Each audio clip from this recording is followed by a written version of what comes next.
Hey, welcome back to the About the Labor podcast here at VikingsTerritory.com. I am BJ Reidell, back here with my guy, Drew Mahowald. Continuing on with the offseason, twice a week, digging up content for you guys. This week we've got some Michael Floyd update. We're going to spend about 60 seconds on that because we're both done talking about that situation. Yeah. We're going to talk about some Pro Football Focus rankings that came out, specifically the 12th best roster, as well as the 14th best offensive line, which shocked a lot of people. We got a great question from a guy named Luke Vihild on Twitter. Which position group is going to have more TDs, the running backs or wide receivers? So we're just going to dedicate an entire segment to that one. And finally, we're going to conclude. We're really milking out these NFC North rankings, but we're gonna go universal now. We're gonna compare the NFC North rankings to my personal NFL rankings, which we'll get further into when we reach that point, and finish up with a Take 5 segment on the things that we hate the most, which should be a lot of fun. I highly recommend sticking around for this one. So before we get going, as always, let's get the advertising out of the way. Go see my guy Brendan Gay perform at the Joke Joint Comedy Club on August 10th. It's his first special after doing a 52 for 52. 52 comedy shows in 52 weeks in 52 different cities. Man, this guy has been all over the place working on his game. You can get tickets at thejokejointcomedyclub.com. You get 40% off. Nice little haircut courtesy of BJ and Drew by using the promo code Brendan, all caps, BRENDAN. Make sure to check out him on Twitter, Brendan.gay92. You can check out his website, BrendanBeingBrendan.com. And keep following up with us, and we'll make sure to keep you updated on the situation. And this is something you don't want to miss. You know, this is a guy that's in the early stages of his career, and you have the opportunity to check him out live in person before he blows up, and that might happen someday. So get your tickets while they're cheap. Let's put it that way. Let's talk some Vikings. Like I said, keeping this short and sweet. Michael Floyd, again. Man, it feels like a year ago I wanted to talk about Michael Floyd with the Vikings more than anything. That was like one of my favorite topics. And now there is nothing... including Teddy Bridgewater versus Sam Bradford, that I want to talk about less than this, but we got to get this piece of news out of the way. Mike Florio from Pro Football Talk announced that last week there was a hearing held for a potential suspension for Michael Floyd. He kind of explained what was going on, the process that it seems will happen for Michael Floyd in this situation with the Vikings. Drew, I'll kick it over to you here. Why don't you break this one down for me? And like I said, short and sweet, man. Let's move on to something else. Yeah, I mean, obviously I'm not gonna spend too much time on this, but it sounds like looking at what Florio said, the most likely scenario here is 4 games, but there is potential for, I think, 8 games based on kind of an interpretation of some rule about a second violation and the severity of the BAC. There's some minor, details, but fine details. That was the one point that I think is actually worth noting here and worth listening to if you're listening to this show right now, is that in the rule book, in the handbook for player discipline, it says, Commissioner finds that there were aggravating circumstances, including but not limited to felonious conduct, extreme intoxication, in parentheses, a BAC of 0.15 or higher, which Michael Floyd, I imagine, was certainly well above, property damage or serious injury or death to the player or a third party, and or if the player had a prior drug or alcohol-related misconduct, increased discipline may be imposed. So, you can pretty much lock up that 4-game suspension for Michael Floyd as far as I'm concerned. Yeah. Right, yeah. And but I just think back to the fact that he's still on the roster and the Vikings are still supporting him. I feel like the fact that the team is supporting him might, decrease the punishment that, the NFL executives kind of hand down to him, just because, I feel like the owners all together and all of the team executives are kind of, usually they kind of work together on these type of things against the players. So in that way, I think Floyd might get off a little bit better than maybe he should. But that's kind of my take on it. Yeah, one last point that I want to say, because I came up with this today while thinking about something completely different. I somehow stumbled onto this thought. Breathalyzers are not that accurate.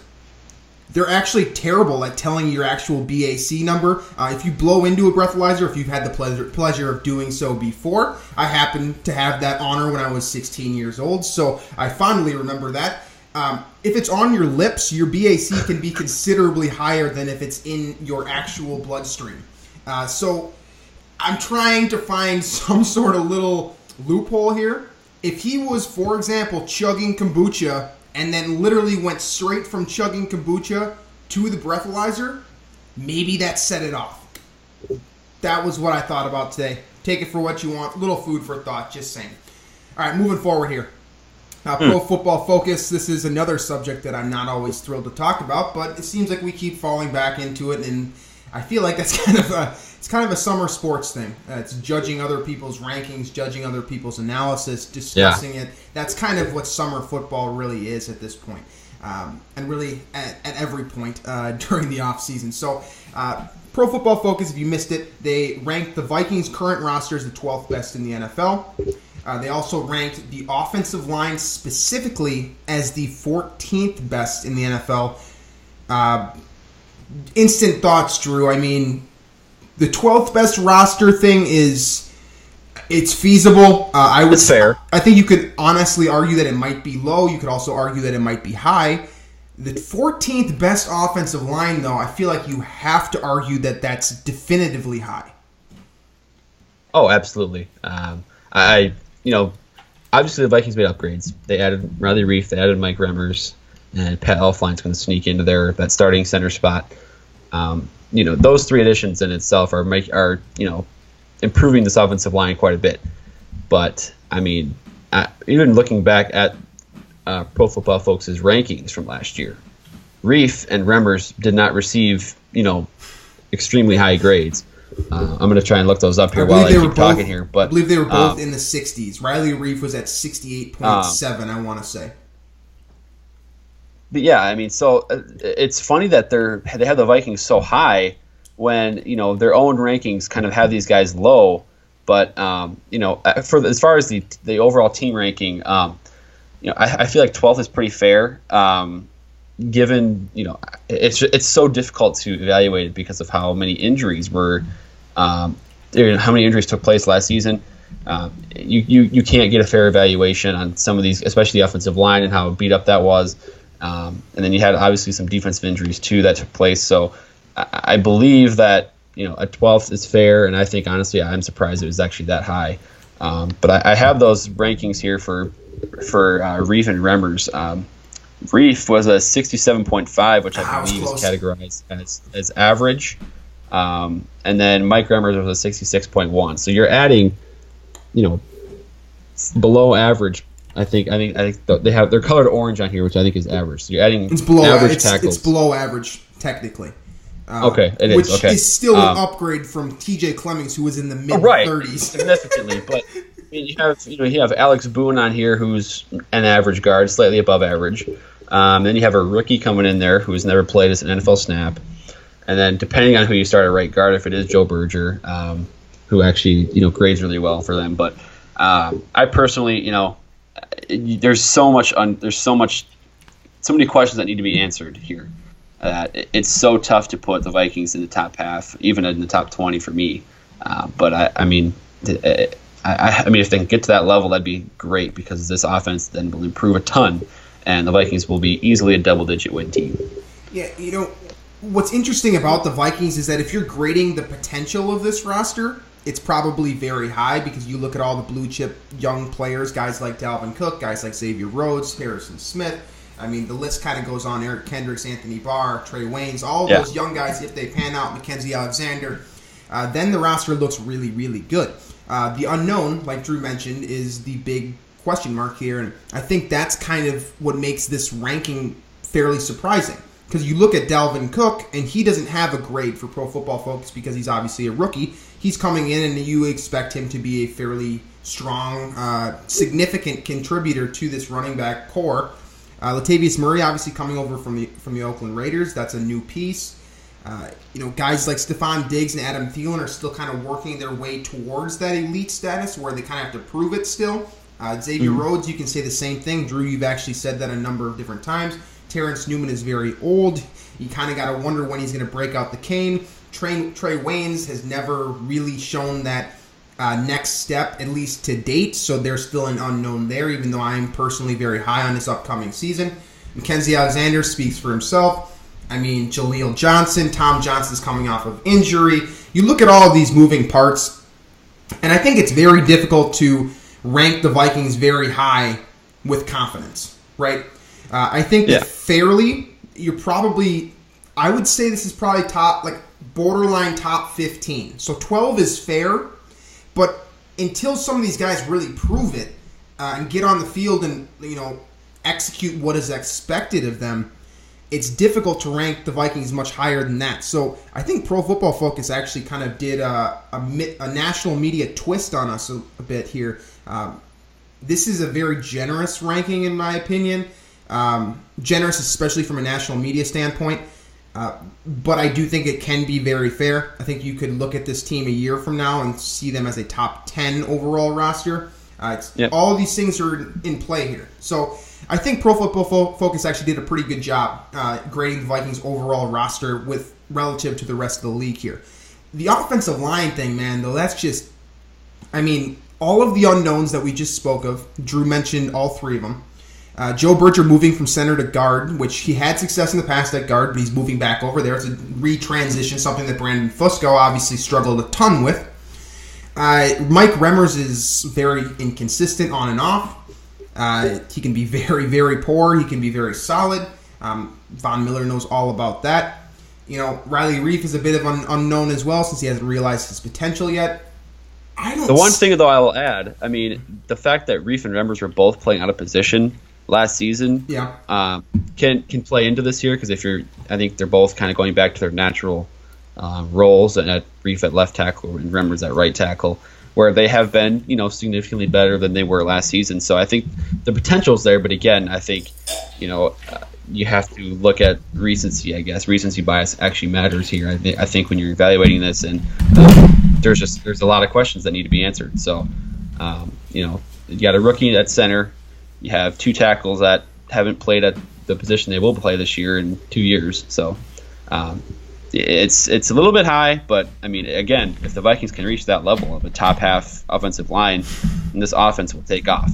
Absolutely. That's kind of what makes this so unbelievable, right? Because if the Vikings offensive line were to improve from the worst in team history to a top 15 in the unit in the league, all of a sudden Sam Bradford has plenty of time.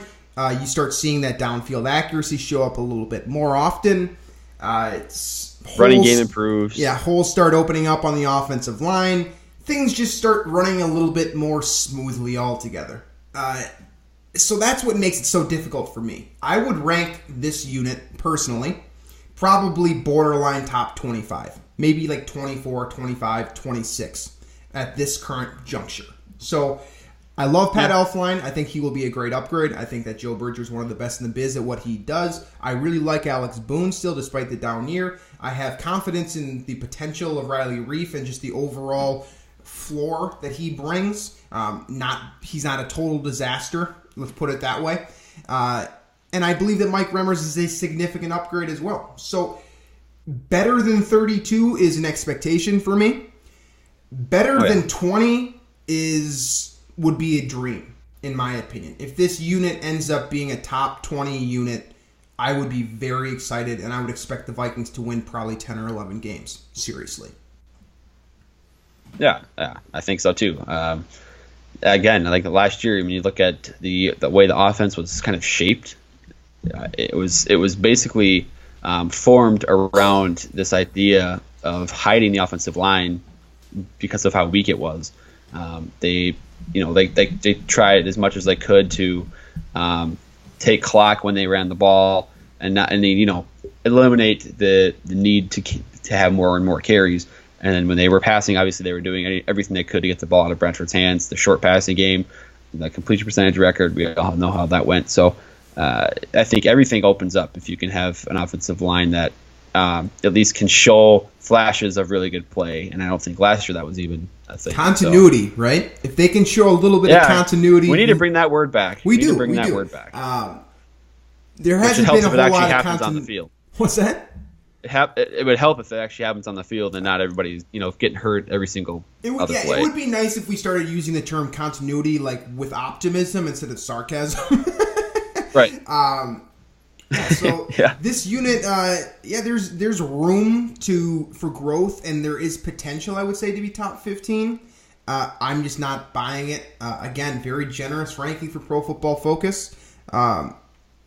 Overall, I mean, this is positive news from a national media outlet, arguably the top resource for football analysis that's giving the Vikings these rankings. So it's just a weird feeling for me. You know what I'm saying? I just don't remember. When was the last time a national media outlet was projecting the Vikings to be better than you thought they were?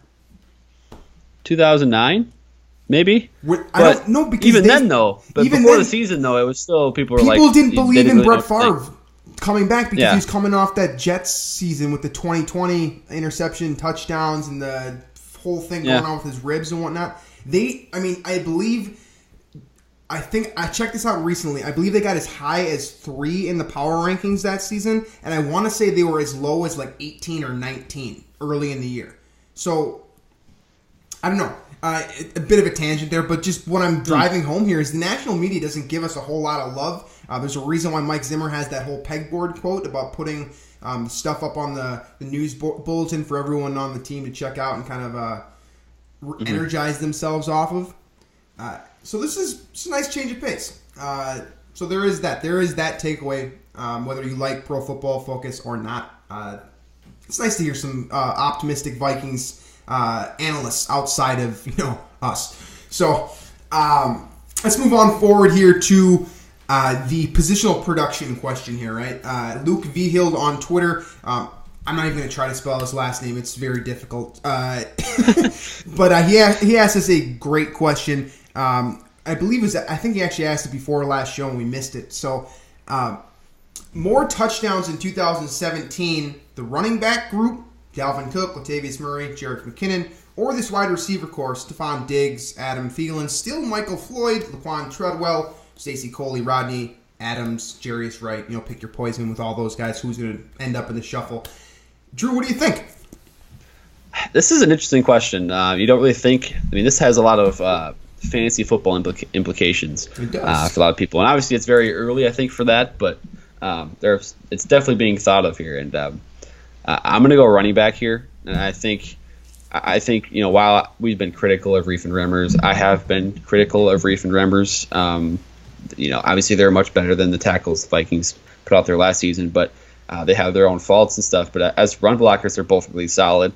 And I think that should lift the ground game up to, top 20-ish maybe. And then from there, I think the Vikings offense can expand quite a bit. And I think Latavius Murray in the red zone is going to be a heck of a lot better than Matt Asiata in those short yardage situations. I think, too, in the receiving game, I think Jerick McKinnon, Dalvin Cook will also be... Murray as well. Right. They will be big contributors, I hope. So those reasons there, I think running backs will score more touchdowns, score more points than the receiving group. That's not to say, though, that a guy like Diggs or Thielen... those guys couldn't, blow up a little bit this year because both are kind of on the cusp there of kind of stardom, I guess. Okay, so for me, this question comes down to a couple of different things. First of all, one of these two groups predicates on quarterback play. One of them does not. Or one of them does to a lesser extent, more so in kind of a subjective sense. How does the quarterback affect the running back? Nobody really knows. It's kind of it's not able, you can't quantify it, right? So wide receivers are going to depend on Sam Bradford for their touchdowns, obviously. Running backs, Dalvin Cook, Murray, McKinnon, all of them, in the receiving sense, sure. But as rushers, they don't necessarily need Sam Bradford to score touchdowns. That's the number one thing for me. Number two, the Vikings don't have a red zone warrior. I made this very clear. Last time we had one was 2009 with Sidney Rice, as far as I'm concerned. None of these guys, for as good as they are, none of them really score all that often. Stephon Diggs, I believe, scored 4 touchdowns last year, and he pretty much only scores against the NFC North. 6 of his career touchdowns have been against the Bears, Packers, or Lions. So he doesn't score a whole lot. Adam Thielen is a guy as well that had, for the most part, scored from deep. 20-plus yard receptions as opposed to catching a fade in the end zone, which he did do on occasion, but for the most part, it was sort of breakaway touchdowns for him. So it's kind of dependent on Michael Floyd and Laquan Treadwell, who are the 2 biggest question marks on the entire offense as far as I'm concerned right now, and whether or not this group can really improve from a scoring standpoint.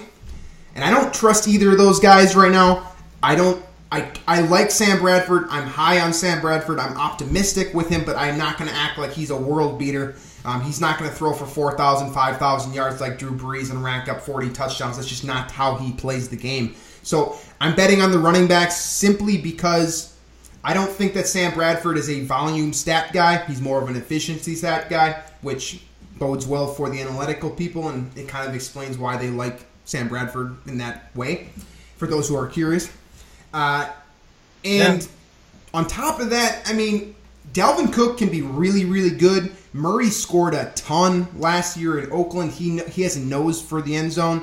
And Jerick McKinnon, I mean, he's probably the guy that will score 1, maybe 2 touchdowns in that group just because he's never been a touchdown guy. Remember how long it took him to get his first career touchdown his rookie year? Just because it helps when Matt Asiata's vulturing them all. But, yeah. Exactly. Right. So now it's Murray vulturing them. So I think that this running back group is probably a stronger candidate to hit the 15 to 20 touchdown mark as a unit. Again, that would be unbelievable if they were to come up with that many touchdowns combined. I think that probably 14, 15 is realistic, and I think that Sam Bradford will probably throw most of his touchdowns to guys like Kyle Rudolph, which is a tight end, obviously, so he doesn't qualify in that wide receiver conversation. So I would say that it's probably running backs, then wide receivers, and then tight ends, with Kyle Rudolph and Bucky Hodges kind of doing most of the damage there for that group. So, yeah, I see running backs being the scoring unit. So for the fantasy footballers out there, myself included. I'm going to ask another question. I've done this, I think, 3 straight shows now where I just come up with a random question in the show. Who will lead the Vikings in touchdowns scored, regardless of position? I'm going to say Latavius Murray. That's the safe pick, yeah. I think it's safe because, for one, he's the vulture. I mean, you saw how the Vikings have used Matt Asiata in the past year. They've tried to get Matt Asiata double-digit touchdowns the last couple of seasons, like very hard. So I see Murray getting those short yardage carries and doing a lot more with them, like you said, than Matt Asiata has done in the past. And I think that Dalvin Cook won't play enough snaps initially to rack up a large number. I mean, he could easily get to like 6 in 6 weeks or something like that towards the back end of the season. But by that point, Murray could have 9, 10, 11, 12 of them. So, I think that Murray's the safe pick. I think that Kyle Rudolph is probably the dark horse here, just because it seems like Sam Bradford really likes targeting him in the end zone, and he'll see a lot more one-on-one coverage this year if Laquan Treadwell becomes a threat. So I would say Murray, Rudolph, and probably Dalvin Cook are my top 3 guys to score the most touchdowns for the Vikings. I'd throw Adam Thielen in that mix too. Actually, I've talked about him being a red zone threat, and I think he should be used more in that role, kind of as that. That go up and get it type of player that you've mentioned with, Sidney Rice. Not that he's at that level, but I think he's got some of that ability. But another guy, too, that not that he's going to lead the team in touchdowns or anything, but we should consider with this whole running back receiver kind of conversation is C.J. Ham playing fullback. The Vikings in the past have used Zach Lyon a couple years ago, I think, and he scored 2 or 3 touchdowns on the ground. Obviously, that was with Norv Turner running the offense, but something to consider. I think he is a running back. That's what the position he came from. So he's got some skill there, and I think I don't know how much is going to be used, but definitely something to think about too when balancing this whole running back receiver thing out, kind of looking at fantasy production. Yeah, I mean, Norv Turner certainly loved that fullback dive as much as anyone, especially on the goal line with Zach Line. But, I don't think Pat Shurmur's all that much different in that regard. I mean, this is a guy that rushed Rhett Ellison into the end zone last year. You know what I'm saying? So I think that he's creative in that way. That's true. Yeah. So I think you raised a solid point here. I don't think that this is any this is some huge shocker like C.J. Ham's going to show up with 8 touchdowns on 14 carries this upcoming season. Right. But I think that he is a candidate that if he does make the roster, if the Vikings decide to roster a fullback as they always seem to, I would say that he is a candidate to score 1 or 2, which just adds more to that running back group and kind of reinforces the point that both of us are saying here, that this is probably the group that's going to score the majority of the touchdowns for the Vikings this year.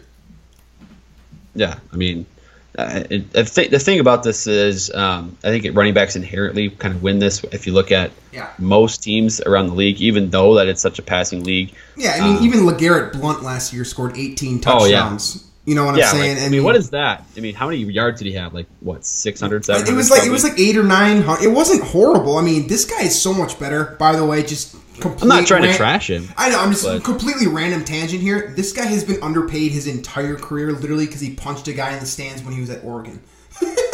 So, point being here, LeGarrette Blount scores 18 touchdowns. I think Tom Brady threw 20 last year. Obviously, he missed the first 4 games. So, running backs do take over in the red zone. It's still like that. I mean, it's still 1965 when you're in the red zone in terms of a rushing attack. Most teams don't air it out inside the red zone just because it's not the efficient option. Throwing a fade into double coverage is not as good of a look as running C.J. Ham up the middle on a misdirection fullback dive.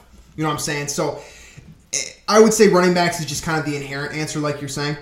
And, if the wide receivers do surprise us, I mean, Sam Bradford could throw 26, 27 touchdowns. I guess it's possible. I wouldn't put it past him. I think he has the talent for it. Will he have the opportunity? I doubt it. I don't know. I guess I wouldn't count the wide receivers out entirely just because we don't know with Laquan Treadwell. I mean, Treadwell could show up and just...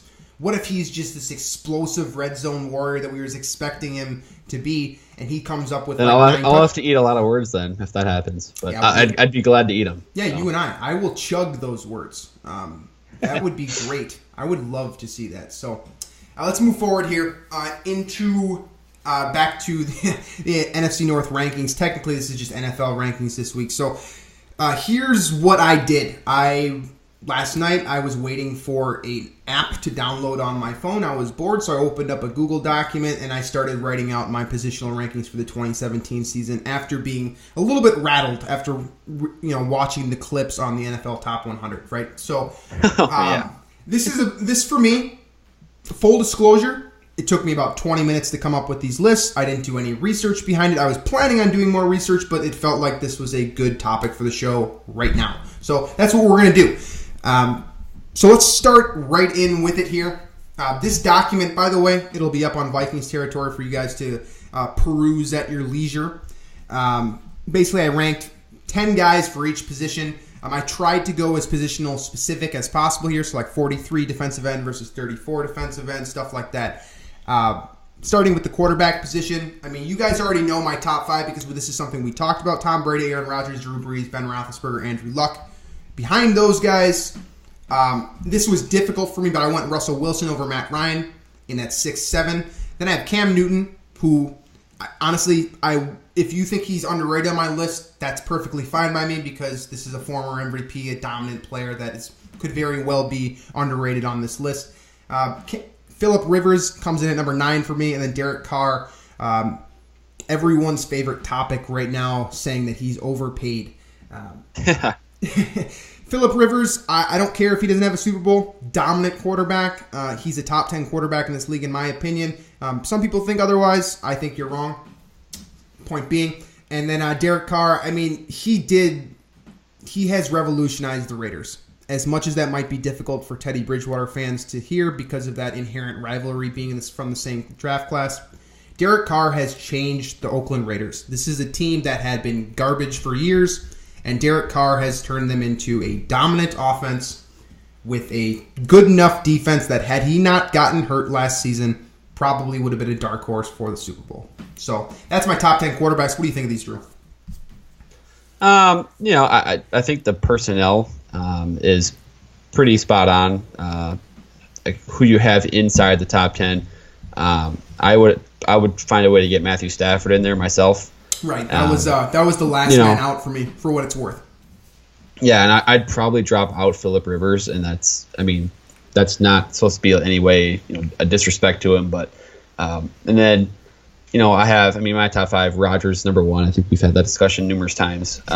The Brady Rodgers debate, and Breeze, Luck, Roethlisberger, Cam Newton at 6, which the thing about him is that so many of his throws are like so far downfield that I think he gets a bad rap for his completion percentage being farther down than it's the same dynamic as Sam Bradford throwing all these short passes and getting a record for it.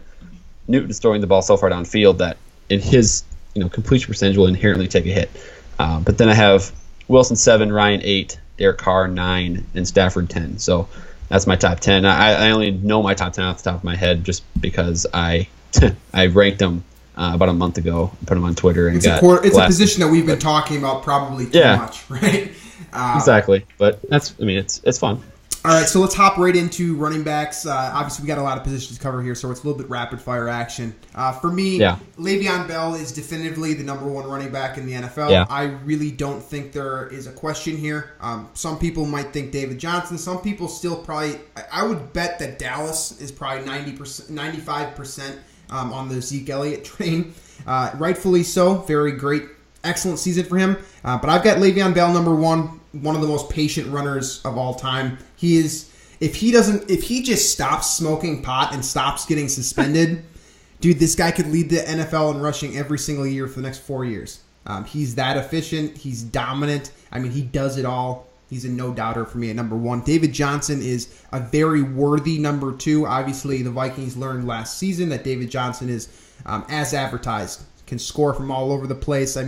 His rookie year, I think he scored 12 all-purpose touchdowns, scoring on punt return, kick return, running, and receiving. This guy just finds the end zone, and he's a PPR. He's PPR gold. Yes, I had him on a PPR team last year, and it was really fun. It was really fun. He's an absolute beast. So I've got him at number 2, Zeke Elliott at number 3. That's kind of self-explanatory after the year that he had.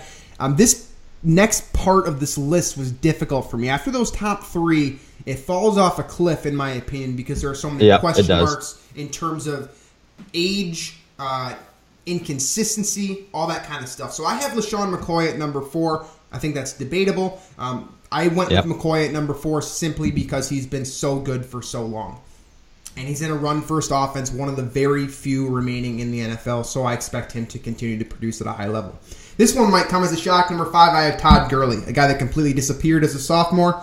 But I remember who he was as a rookie. I remember who he was at Georgia. I don't mind this. I don't mind this take at all. I remember the guy that I scouted as the best running back that I have ever personally done work on. Right, this is the most talented player, including the group that we just went through with Joe Mixon, Leonard Fournette, Dalvin Cook, all of them. Really? Yeah. Todd Gurley is definitively the best running back. Are you worried about him turning into?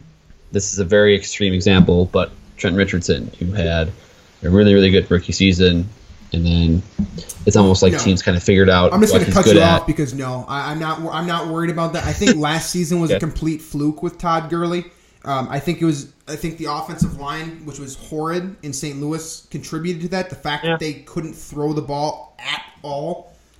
They literally didn't have an offense in St. Louis or Los Angeles, wherever the hell they are. They weren't playing offense well last season. So Todd Gurley was just in a bad place. So I think he's better than advertised. I look for him to come back with a vengeance and really pour on the yards this year and kind of revamp his image. Let's put it that way. Number 6 is Devonta Freeman, a guy that has been scoring at will in Atlanta. Very successful guy. Drew's been talking about fantasy football for most of this episode here.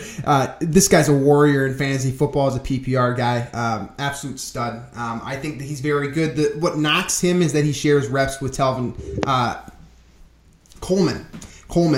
So for that reason, his statistics get hurt, but he's very talented. I think he's a borderline top 5 running back. I think you can make an argument for him being top 5. Number 7, DeMarco Murray, resurgence in Tennessee. They started feeding him the rock again, and he was the same guy that he was in Dallas a couple of years ago when he was absolutely lights out dominant. So I think that his age is a huge question mark. You could see him, preseason ranking him in the top 10, and then at the end of 2017, you could potentially start talking about him retiring because of the point in his career that he's at. So this is a questionable pick, I guess. It's debatable for sure.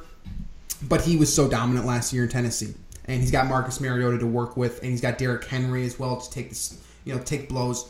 He's in a great situation, so I like DeMarco Murray as number 7. Lamar Miller, one of the most underrated players in the NFL, in my opinion. He can do it all in the backfield. Yeah.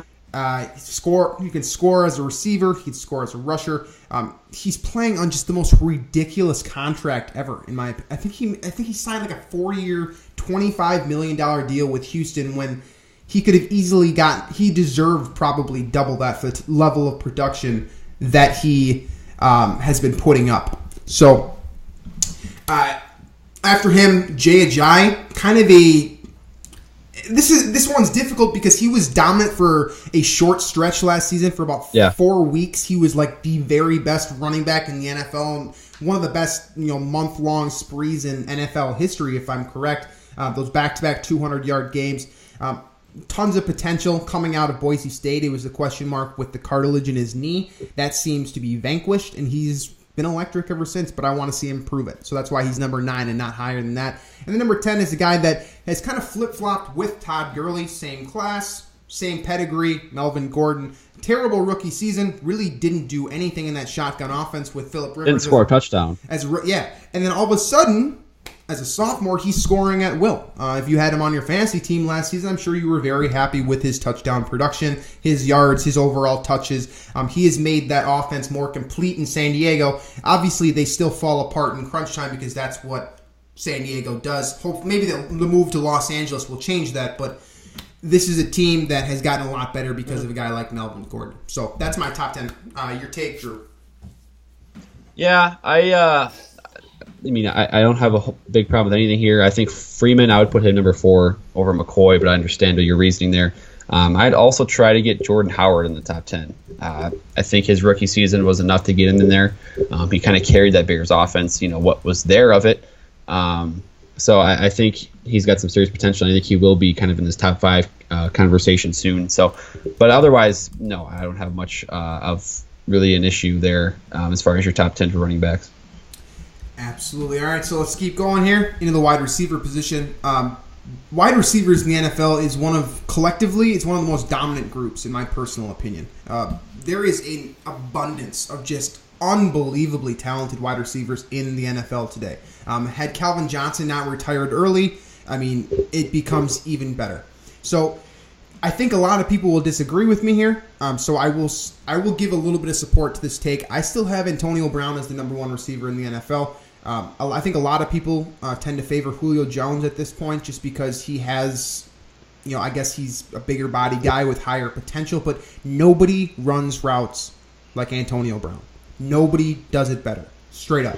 Watch film on the 15 best receivers from the last 20 years, and Antonio Brown is running as on par, same caliber of routes as guys like Reggie Wayne, guys like Chris Carter. His routes are so crisp. He finds a way to get open even when he shouldn't be, and he's electric after the catch. And straight up, I love Antonio Brown too. So subjectively, I think he's a great human. Objectively, I think he is one of the greatest wide receivers of the past decade for sure.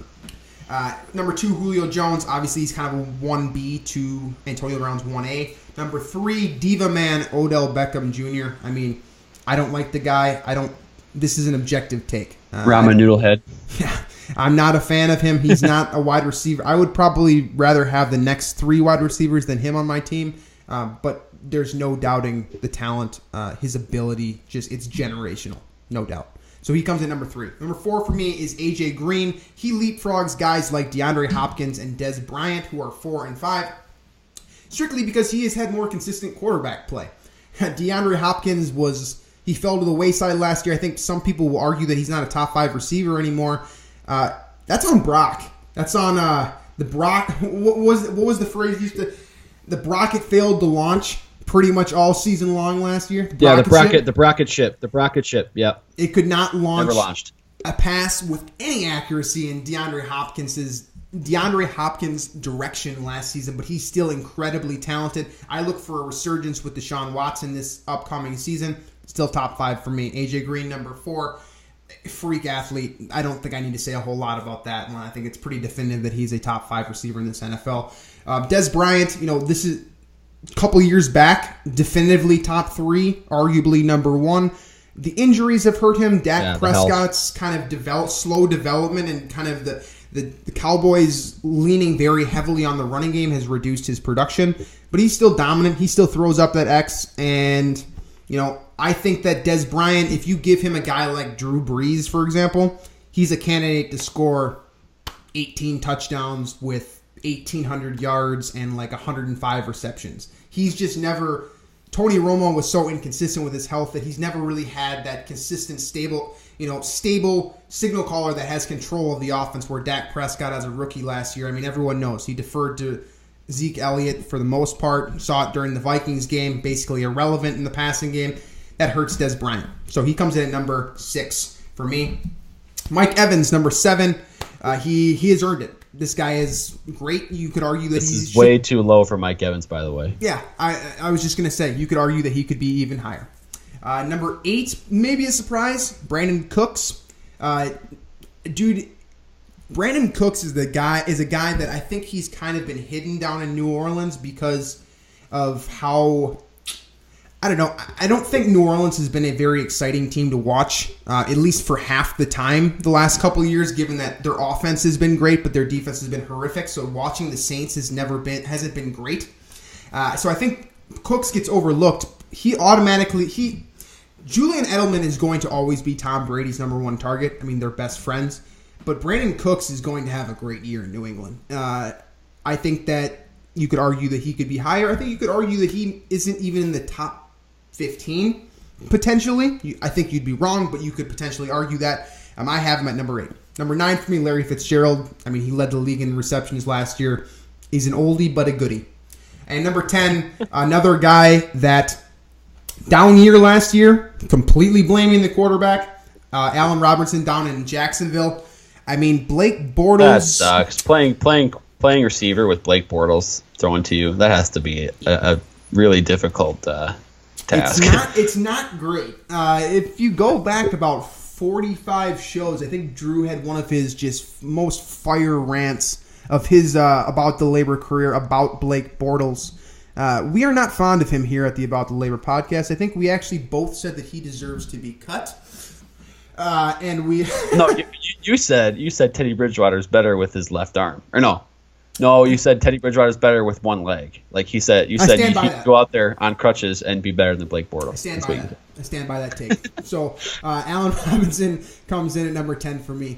Dominant receiver with a horrible quarterback. Kind of a bit of a theme here for this wide receiver list. So that rounds it out. Your take, Drew. Okay. First of all, I mentioned Mike Evans. I think he should be right behind those 3 guys at number 4. I think it's Antonio Brown, Julio, Odell, and then Mike Evans. I think he's right there. I think he proved it.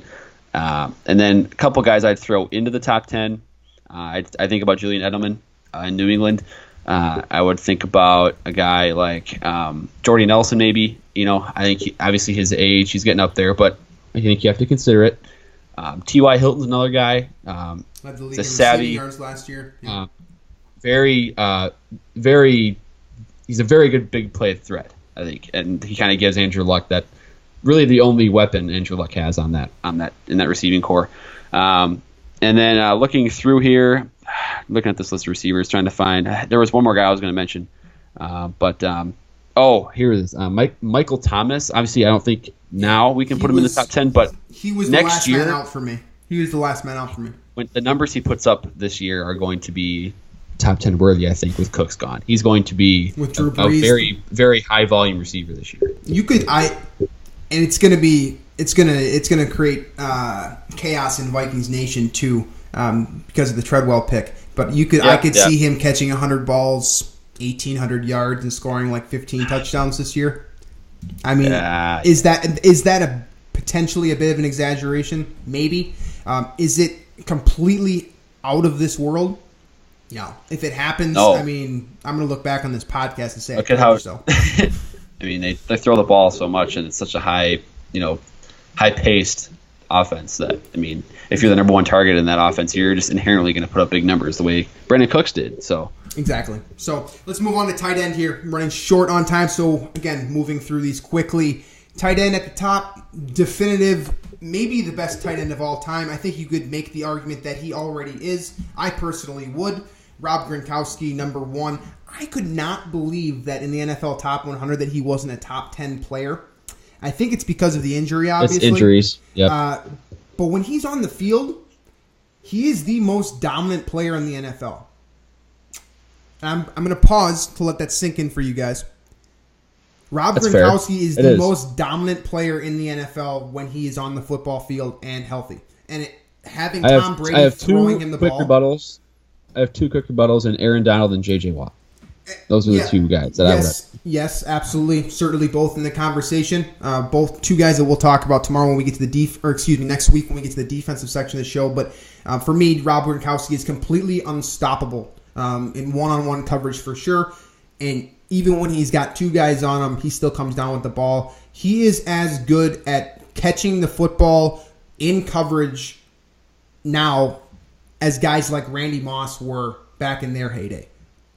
Rob Gronkowski is simply uncoverable, straight up. So he is definitively number one, leaps and bounds ahead of a very good tight end in Greg Olsen, who I have as number two. I think you can make an argument for Travis Kelce being there. I still have Greg there. Third leg Greg, as he calls himself from his Miami days.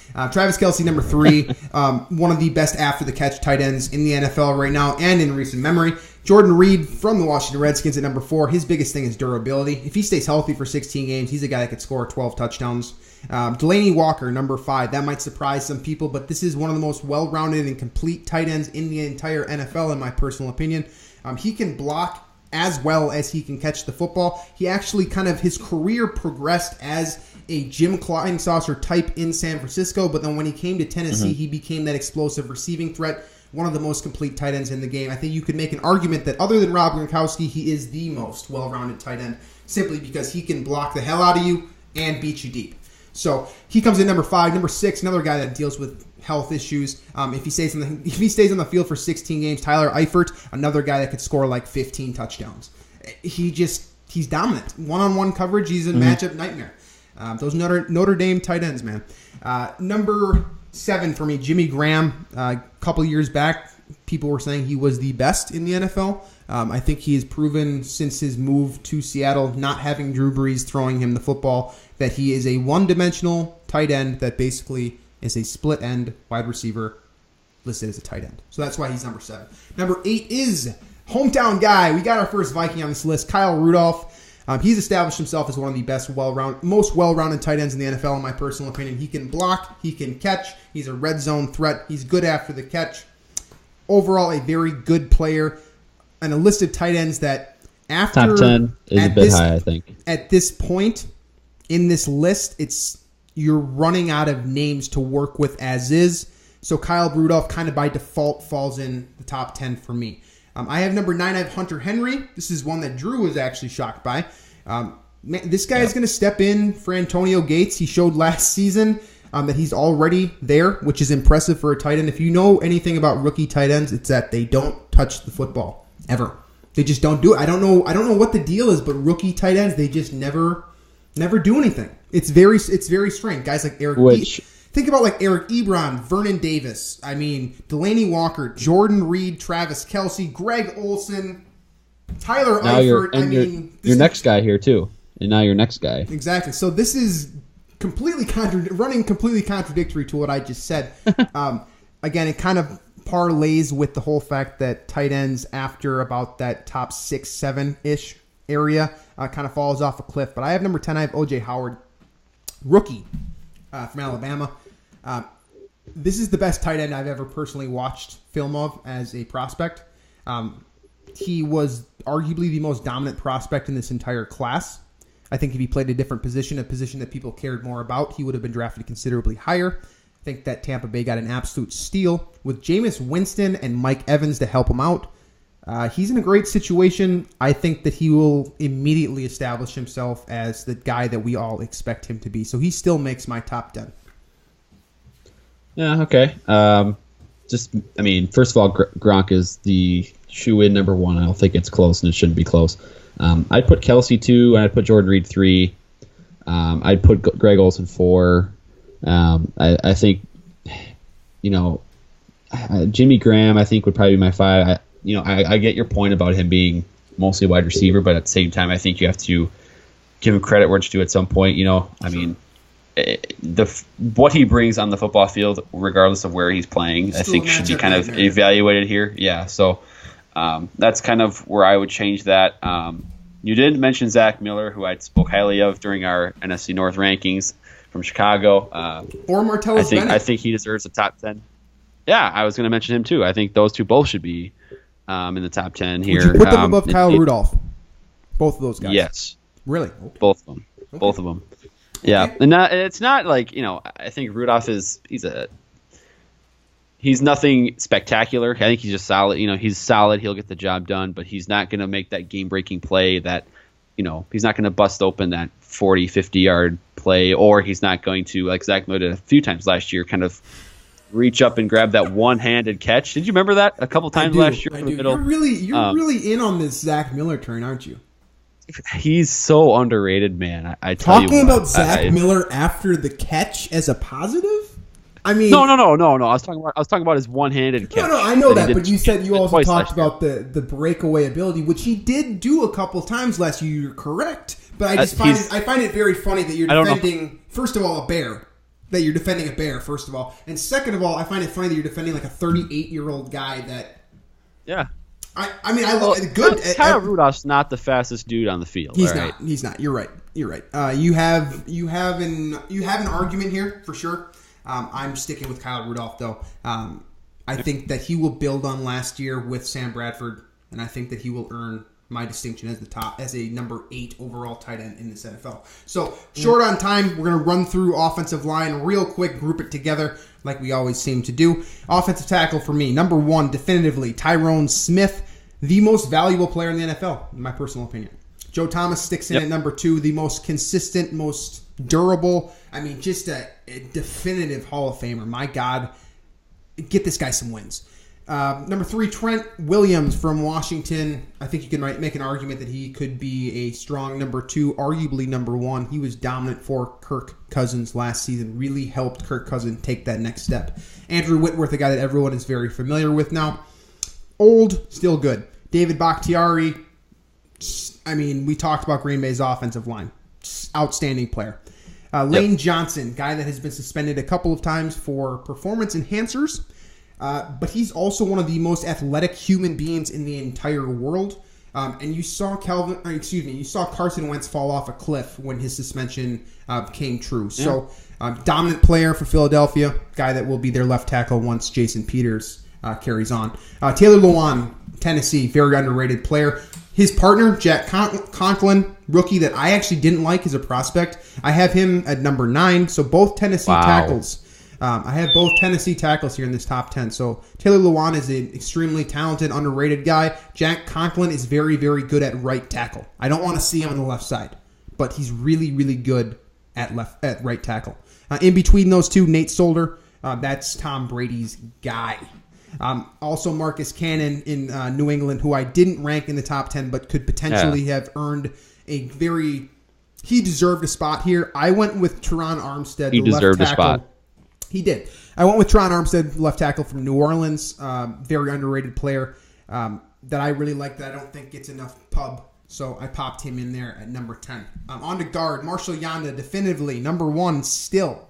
I know Zach Martin's good. He's number 2 on my list, and Kyle Long is number 3.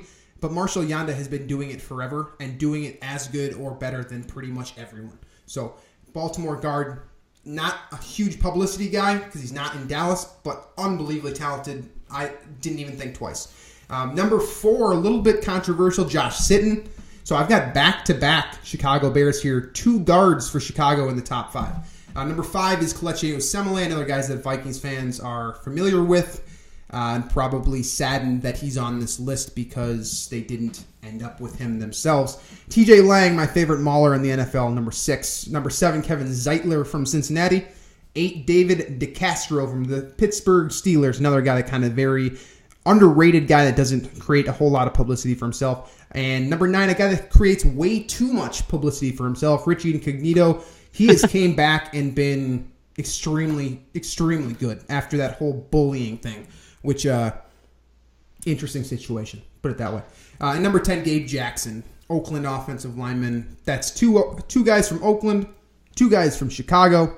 I mean, there's a trend here for sure at the guard position. Certain teams care a little bit more than others at that interior line position.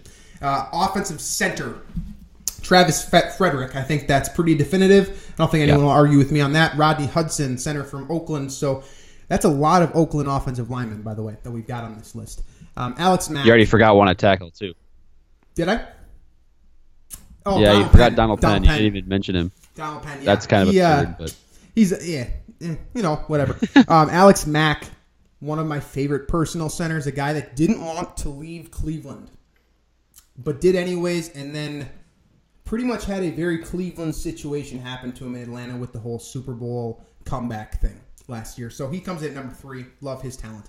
Max Unger, a guy that was in Seattle for their Super Bowl and was traded for Jimmy Graham.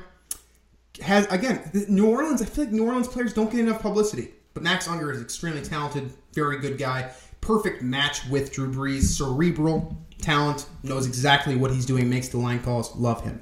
Corey Linsley, the center from Green Bay. I mean, he's got great guys to play alongside, and he's been very consistent since the moment he stepped in this league as a mid-round pick.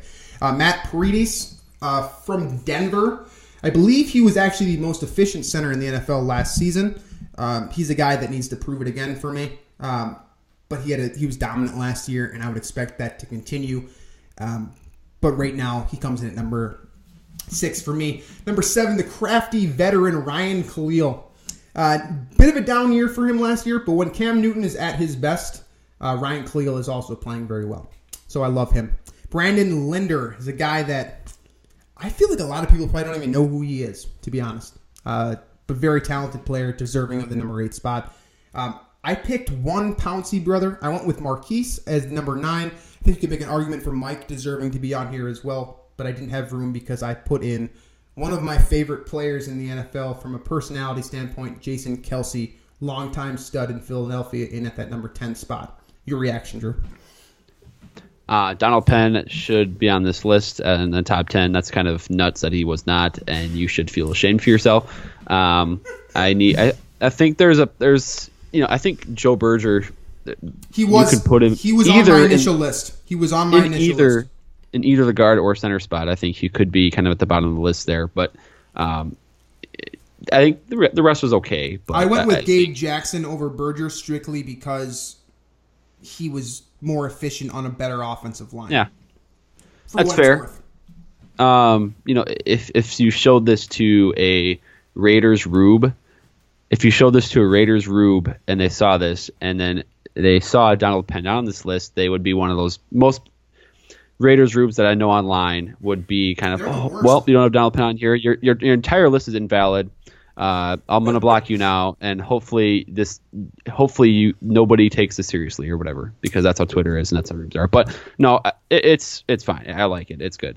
In my experience, just by the way, before we pop into our Take 5, in my experience, Oakland Raiders, when I was at Bleacher Report, Oakland Raiders fans were the type that would seek out articles that they had no business being at and just comment trash. In my opinion, Oakland Raiders fans were the worst to deal with. So I think it's funny. I'm shocked by that. I think that you shocked. Those West Coast guys.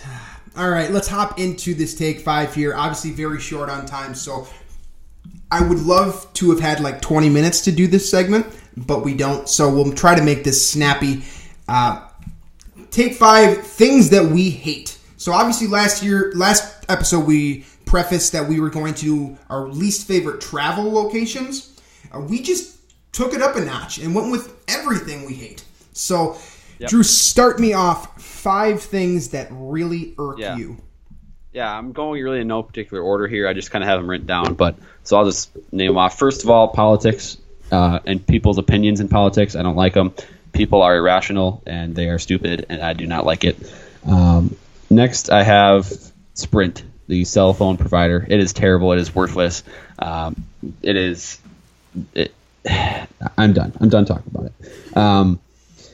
Next, I have my generation, and what I mean by that is when people are offended at the worst things ever. Like I was at school this year. Here's just an example. I was at school, and there was a female student that was walking behind me to go into this building. So I opened the door, and I was going to let her go through, or go before me. And she was like, "What? You don't think I can open the door for me?" And I would open the door myself. And I seriously, I could not believe what had happened. And I'm like, "Are you kidding?" I'm trying to be chivalrous. What's wrong with you? Yeah. So that kind of thing is. There's no need for that. Like, just live your life. Why does something like this have to make you upset? But anyway, and then my fourth one here is people when they're not very good drivers. And it's weird because I'm from South Dakota, and usually there's not many people on the road compared to the Twin Cities. But there are some bad drivers, and especially if you don't use a blinker. If you don't use a blinker, that will piss me off. But and then. The last one here is this is something my dad does, and I guarantee he doesn't listen to this show, so I don't have a problem saying it. But he ends every text with an ellipsis, which is like the 3 dots at the end of a message, and it makes me read it in a different tone than he actually means. And so like trailing off almost. It's like, Drew, are you gonna be over here for dinner tonight? Yeah. I'm on my way over, or it's just like if you want to say like I'm on my way over, you just say it. I'm on my way over, period. But then you got the 2 extra dots. I'm on my way over, and then it sounds almost condescending. It always hints at something more when there's not something else there. So I hate that, and I think people try too hard when they do that. But anyway, I'll recap it. Politics, my generation for being offended at the stupidest things. Sprint. The bad driving habits, not using a blinker, and then when you end a message, whether it be a text or a tweet or whatever, with an ellipsis, because that's just there's literally no reason to do that. Okay, so the Take 5 segment has become the segment that I put the most pre-podcast work into. So hopefully you guys like it. Because it has nothing to do with football. And honestly, probably a lot of you guys turn it off as soon as we stop talking about the Vikes, which totally fair. But I hate a lot of stuff, right? So I spent 17 minutes. I'll make that disclaimer. BJ is a very distraught person most of the time. It takes a lot to make him happy. So I think he's inherently upset at things when he wakes up in the morning. So this list is. I like being mad. It probably took a lot of work to narrow down, for sure. It did. So here's in 17 minutes, right? I came up with 65 things that I hate. And I created a Google Doc. I'm not going to share it publicly just because I don't think that you guys really care about what I hate. But if you are interested, it is available, and I would be happy to share the link with you. So I'm not going to mention all 65, obviously, because we don't have a whole nother hour to talk about it. But I will start with my honorable mentions here.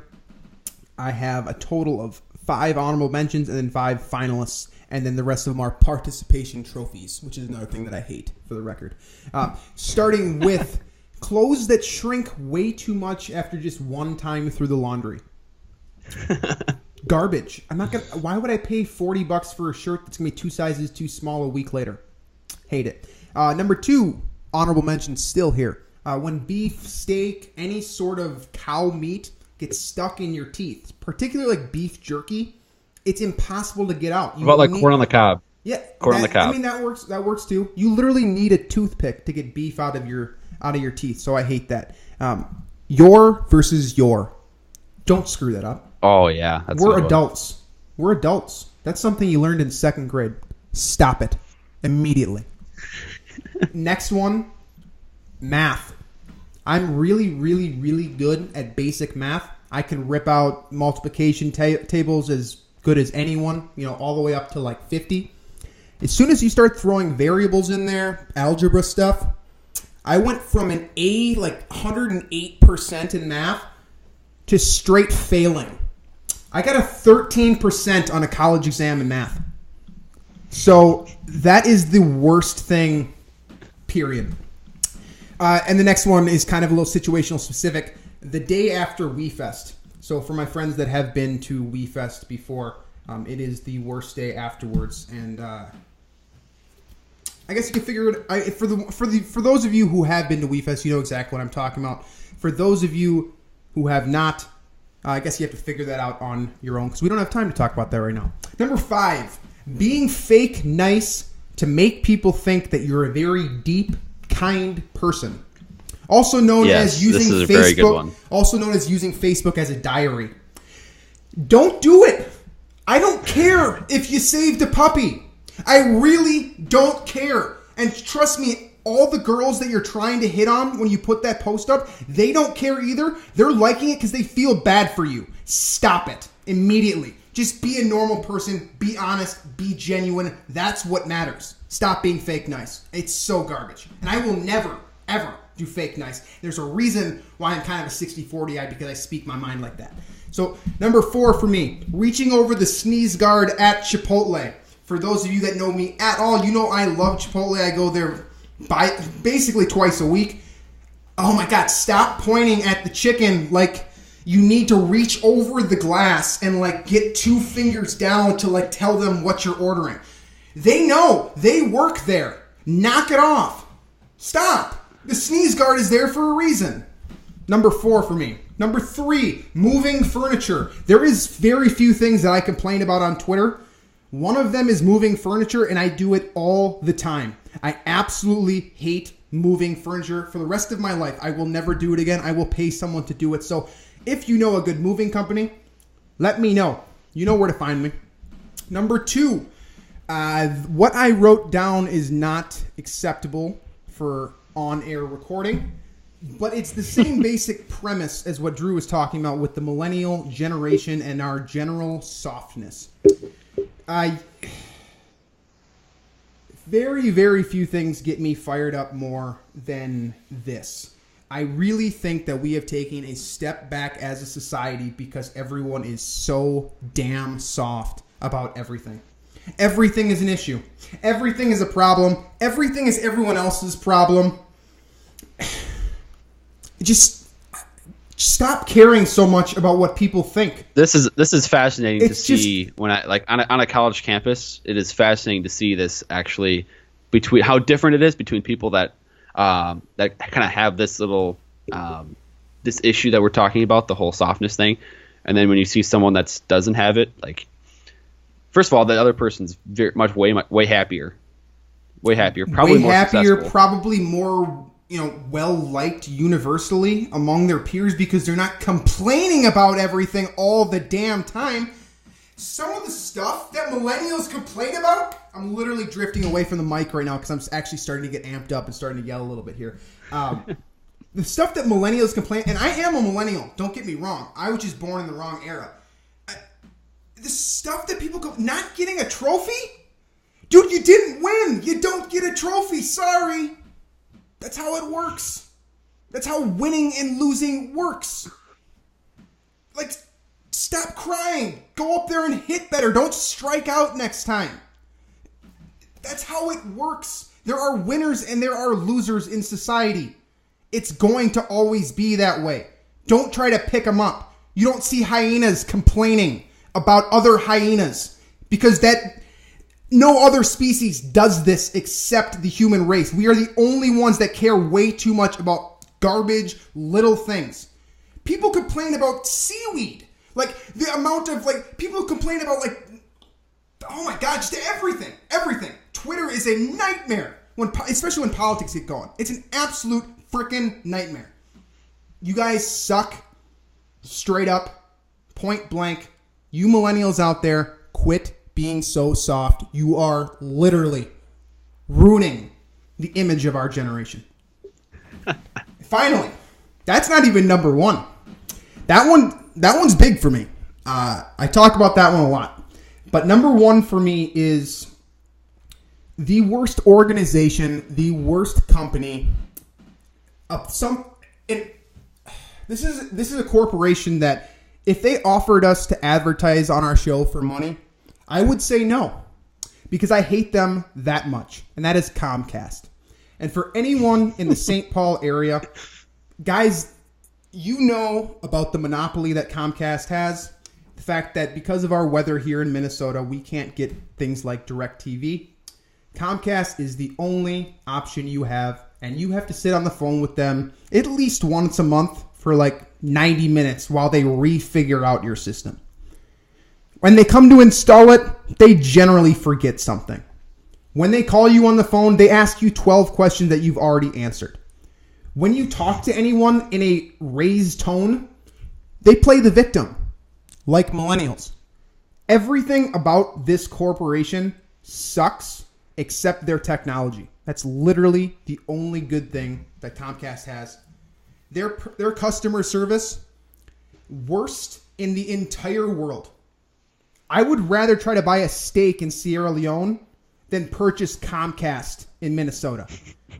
It's absolute trash. And if you have a way to avoid it, please let me know immediately. Because I have been in this apartment for 6 weeks. I have had 7 phone calls with Comcast. I'm done. Easily number one as the most hated thing in my life. I hate every phone call. I hate all of your personnel.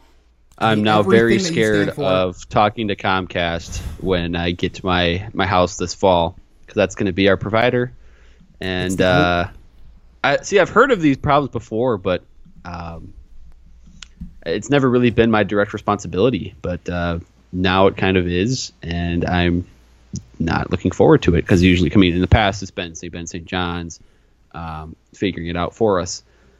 This is different, and I'm scared, But, like, what do? Do you raise your voice? No, because... You can't. If you raise your voice... Sorry. I'm sorry, sir. I can't help you. I'm sorry, sir. I really don't know have how time to fix this. I'm sorry, sir. We don't have the technology right now. We'll have a guy come out in 2 weeks and fix your system. Yeah, I need internet. I can't just wait 2 weeks. Like, you guys are so incompetent. I'm done. That's it. So, to recap my top 5, definitively... Being fake nice, Facebook diarying, reaching over the sneeze guard at Chipotle, moving furniture, moving into a new place in general, millennials being very soft, and Comcast are my top 5 most hated things in my current life today. So that wraps up the Take 5. And obviously we went a little bit overboard today on the recording, so... hopefully, we were able to entertain you for this extra 12 minutes of bonus about the labor action. We will be back next week per standard. We will talk about the defensive side of the football for the overall NFL rankings. And we'll talk about some other stuff that, as usual, we conjure up last second. Because there's no Vikings news floating around on a daily basis right now. Make sure to check out my guy, Brendan Gay. Talked about him earlier in the show. I'm going to keep talking about him until his special airs August 10th at the Joke Joint, 7:30 and 9 o'clock. No excuse not to be there. It's $10 after the promo code Brendan, 40% off. Make sure you do that at thejokejointcomedyclub.com. Get your tickets now. And that's it. So we will be back next Tuesday. And thanks for listening as always. Thanks for sticking with us for this extra 15-minute section. And iTunes, Stitcher, Google Play, Vikings Territory. Subscribe and review now. YouTube, on Twitter at VikingsATL Pod, Robert Reidell, Reidell, Drew Mahowald, Mahowald. You guys know the whole story. And we'll talk to you guys soon.